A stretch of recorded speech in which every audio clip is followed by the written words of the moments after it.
Le fait qui gouverne tout, c'est que Dieu est esprit. Jean 4, 24. Certaines choses viennent ensuite.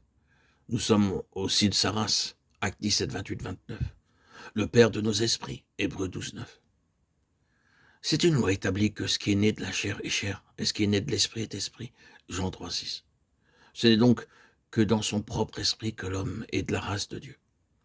La paternité présuppose la race, et il n'y a pas de paternité sans race. Dieu est esprit. Dieu est aussi Père. La loi établie de la postérité demande un ancêtre spirituel pour une race spirituelle. Mais en tant que Père, différent cela du Créateur, Dieu est uniquement le Père de nos esprits. Dieu n'est pas une âme. Nous verrons cela avec plus de détails lorsque nous parlerons de la fonction de l'âme dans les prochains audios. C'est pourquoi Dieu n'est pas le Père de nos âmes. Dieu n'est pas un corps. C'est pourquoi nos corps n'ont pas été engendrés de Dieu, mais créés. La parole de Dieu nous dit avec une clarté évidente que seul l'Esprit peut connaître l'Esprit. Ce sont des choses que l'œil n'a point vues, que l'oreille n'a pas entendues, et qui ne sont pas montées au cœur de l'âme, de l'homme, mais que Dieu a préparées pour ceux qui l'aiment.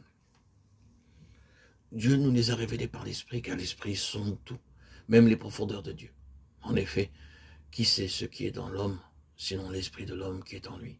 De même aussi personne ne connaît ce qui est en Dieu, si ce n'est l'Esprit de Dieu. 1 Corinthiens 2, 9, 11. C'est pourquoi les disciples du Christ ne le connurent pas réellement, de manière vivante et réelle, avant que quelque chose se soit fait en eux, et que le Saint-Esprit se soit uni avec leur esprit. Il en est toujours ainsi.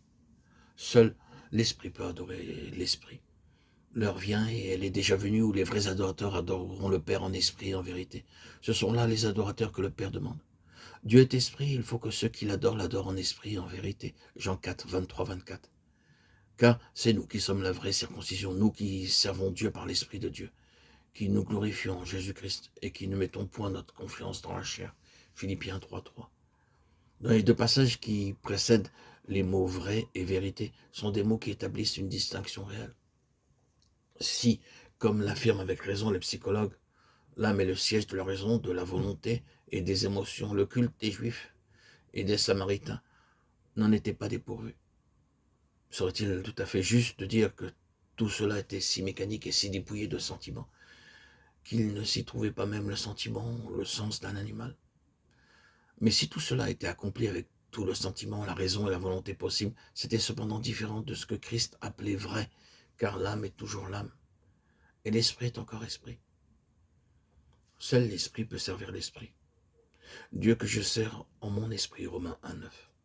Nous sommes affranchis pour servir Dieu sous le régime nouveau de l'esprit, et non sous le régime vieux de la lettre, Romains 7, 6. Soyez fervents d'esprit, servez le Seigneur, Romains 12, 11.